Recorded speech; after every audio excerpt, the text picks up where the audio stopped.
एक जिज्ञासु शिष्य ने अपने गुरु को सादर प्रणाम निवेदित कर जिज्ञासा की, हे गुरुदेव, मुझे सत्य जानने की उत्कंठा है। हे प्रभु, कृपा कर मेरा मार्गदर्शन करें कि मुझे क्या करना होगा।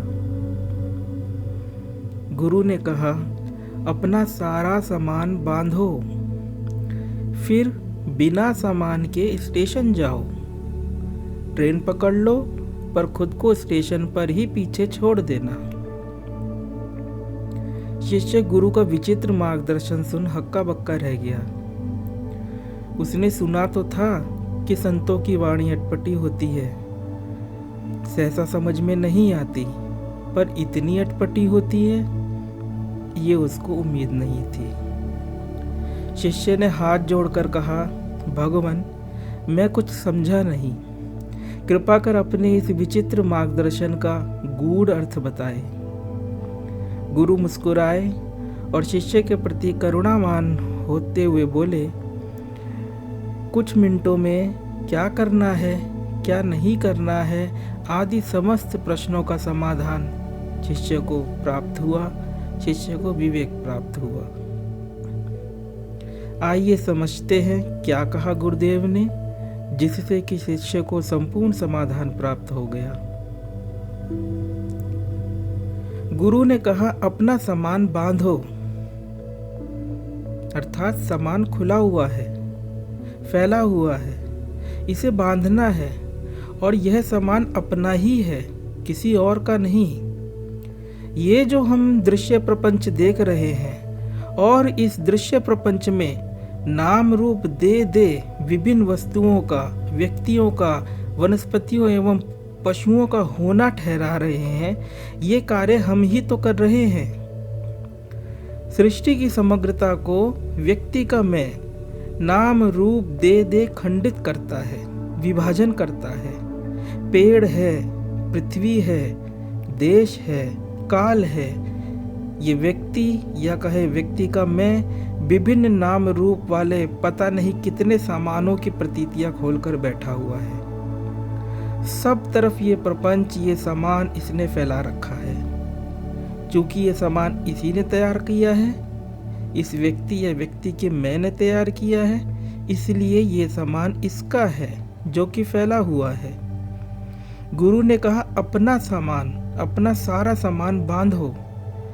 कैसे बंधेगा ये हमारे ही द्वारा फैलाया गया नाम रूप की उपाधियों वाला प्रपंच? इस प्रकार से बंधेगा कि इन्हें एक नाम दे दो। इनके अनेक नाम है ना, पेड़ है, पशु है, पहाड़ है, नदी है, इनके अनेक नाम हैं। इनको एक नाम दे दो, और वो नाम है दृश्य। गोस्वामी तुलसीदास जी अपनी विनय पत्रिका में लिखते हैं,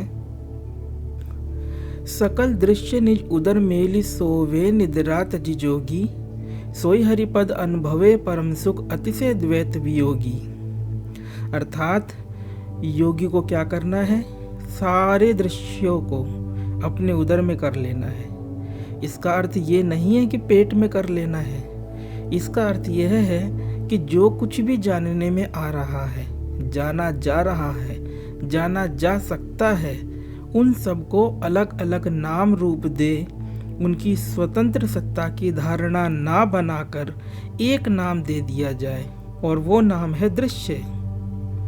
वृक्ष दृश्य है, आकाश दृश्य है, पहाड़ दृश्य है, दीवार दृश्य है, बेटा दृश्य है, माता दृश्य है, मित्र दृश्य है, पाँव अपना दृश्य है, हाथ अपना, यह भी तो जाना जा सकता है, इसलिए दृश्य है। शरीर, ये पूरा का पूरा दृश्य है। और आगे बढ़े, विचार दृश्य है, उदासी दृश्य है, काम दृश्य है, क्रोध दृश्य है। अर्थात सब पर टैग देते चले, दृश्य है, दृश्य है। इस एक नाम को देते देते ये सारा फैलाव, नाम रूपात्मक प्रतीतियों वाला ये प्रपंच एक नाम दृश्य से बांधने में आ जाएगा।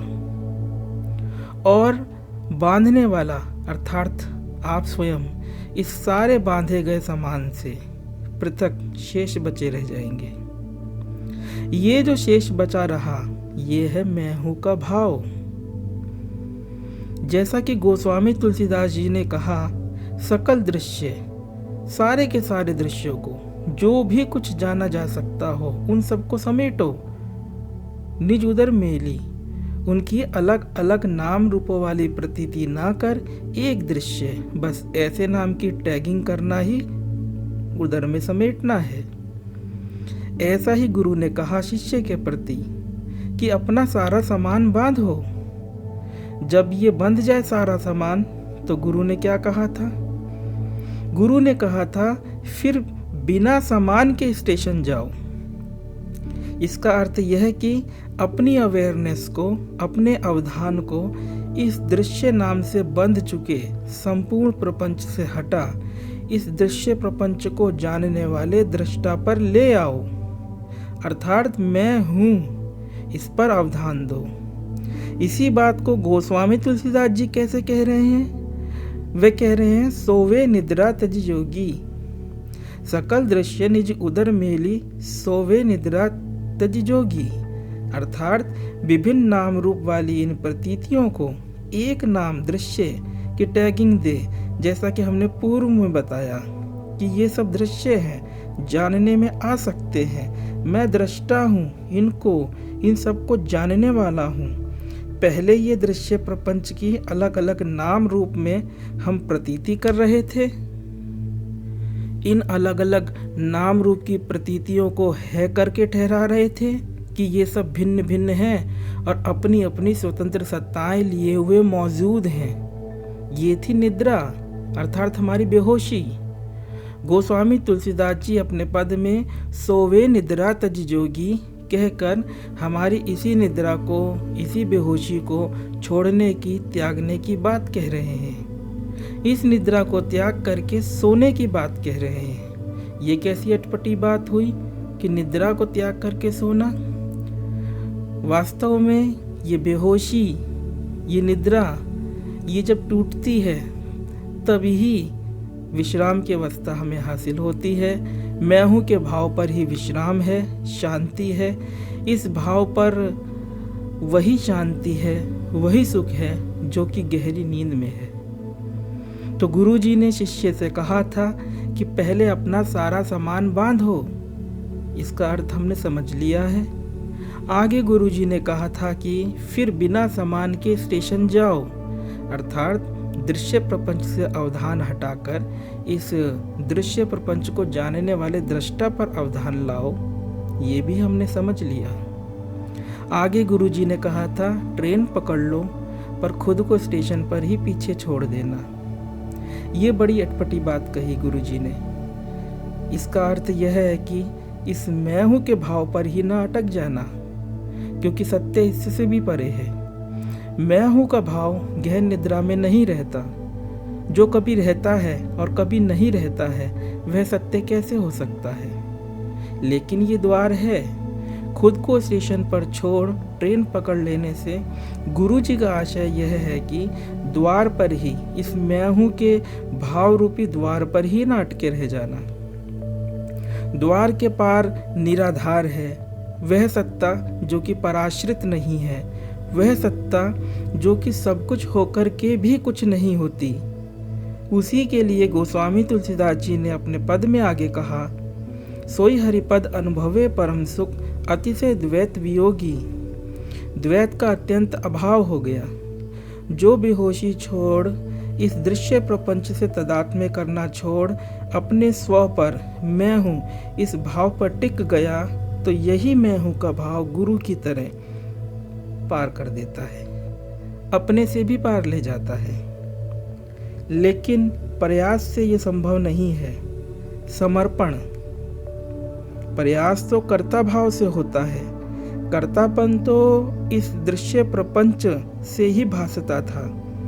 ये प्रयास रहितता है, non action, non volition living. सूफी संत जलालुद्दीन रूमी कहते हैं, जो कुछ भी तुम सोचते हो फना है मानो, वो जो तुम्हारी सोच में नहीं उसे खुदा जानो। फना मतलब समाप्त हो जाना, मिट जाना। हम क्या कुछ सोचते हैं, हम जो भी कुछ सोचते हैं या सोच सकते हैं वह यह सब नाम रूपात्मक प्रतीतियां ही तो हैं। रूमी कहते हैं इन्हें फना है ऐसा मानो, अर्थात ये मिटी ही हुई हैं, मिट ही रही हैं ऐसा मानो। और जिसे कि सोचा ही नहीं जा सकता, जो कि अचिंत्य है, वही परमात्मा है, वही खुदा है। संपूर्ण नाम रूपात्मक प्रतीतियों को एक दृश्य ऐसा नाम दे, उनसे अवधान हटा लेना है और अपने पर आना, अपने होनेपन के प्रति बोधपूर्ण होना। इस कार्य को हमारा ये जो संपूर्ण नाम रूपात्मक प्रतीतियों को एक दृश्य दे, एक नाम दे, उनसे अवधान हटा लेना है। ये कृत्य अपने पर आने वाले कृत्य को सहज और सरल बना देगा। फिर जो किया नहीं जाता, जो किया जा सकता नहीं, उसी का नाम समर्पण है, उसी का नाम है खुद को भी स्टेशन पर छोड़ ट्रेन में बैठ जाना।